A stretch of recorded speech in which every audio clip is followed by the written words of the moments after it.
anak-anak, berjumpa lagi dengan Ibu Nurul Hikmah dalam materi pembelajaran pendidikan agama Islam dan budi pekerti. Bagaimana kabar anak-anakku sekalian? Semoga semua dalam keadaan sehat walafiat.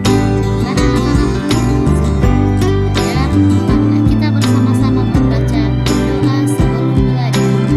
Doa sebelum belajar. Bismillahirrahmanirrahim.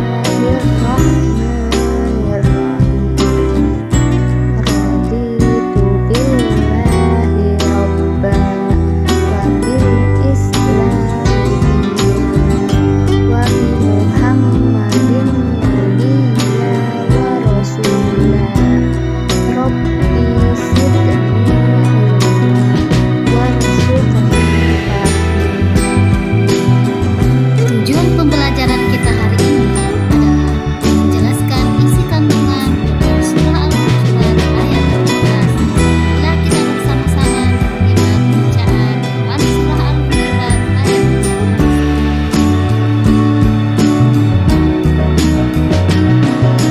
يا أيها الناس إنا خلقناكم من ذكر وأنثى وجعلناكم شعوبا وقبائل لتعارفوا إن أكرمكم عند الله أتقاكم إن الله عليم خبير. Terjemahan ayat. Hai manusia, kami menciptakan kamu dari seorang laki-laki dan seorang perempuan dan menjadikan kamu berbangsa-bangsa dan bersuku-suku supaya kamu saling kenal mengenal. Sesungguhnya orang yang paling mulia di sisi Allah di antara kamu ialah orang yang paling bertakwa, dan Allah Maha mengetahui dan Maha teliti. Adapun sebab-sebab diturunkannya Quran Surah Al-Hujurat ayat 13 diantaranya: 1. Diriwayatkan oleh Abu Daud, turunnya Surah Al-Hujurat ayat 13 dilatar belakangi dengan peristiwa sahabat Abu Hindin yang hendak dinikahkan dengan perempuan-perempuan dari Bani Bayadah.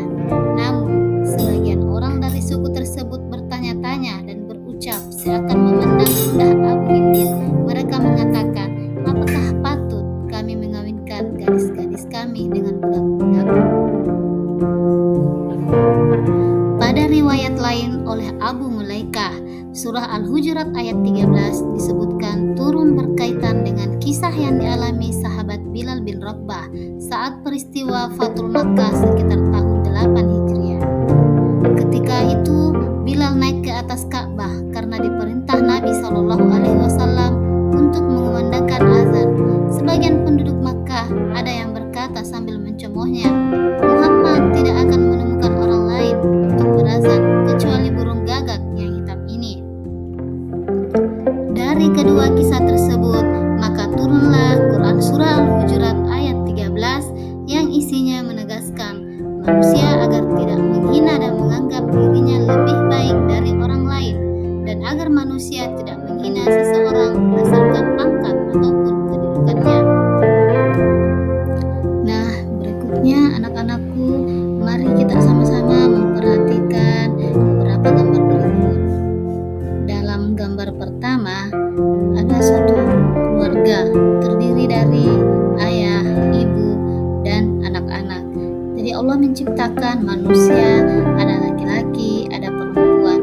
Ya, jadi penciptaan laki-laki dan perempuan ini adalah sunnatullah, sudah ditetapkan oleh Allah Subhanahu wa taala agar kita saling kenal mengenal. Dalam gambar kedua dijelaskan, di situ terlihat ada beberapa suku. Ya, jadi mengapa kita diciptakan dari berbagai suku dan berbagai bangsa? Ada Arab, ada Indonesia, ya. Kenapa? Agar kita saling kenal mengenal. Ya, ada orang Bali, orang-orang Betawi, ya. Seperti itu anak-anakku.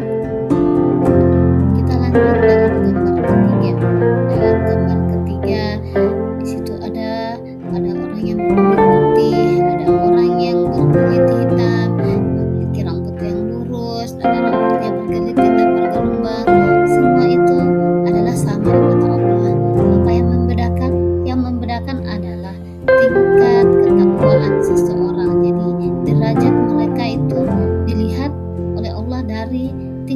ketakwaannya, bukan dari warna kulitnya atau dari kaya atau dari kecantikannya. Kemudian dalam gambar keempat di situ terlihat jelas bahwa ada banyak macam-macam agama yang ada di Indonesia. Ya, ini semua adalah keragaman, adalah kekayaan Indonesia. Kita harus menjaganya. Kita tidak boleh saling bertengkar, harus saling bertoleransi agar Indonesia menjadi aman dan damai.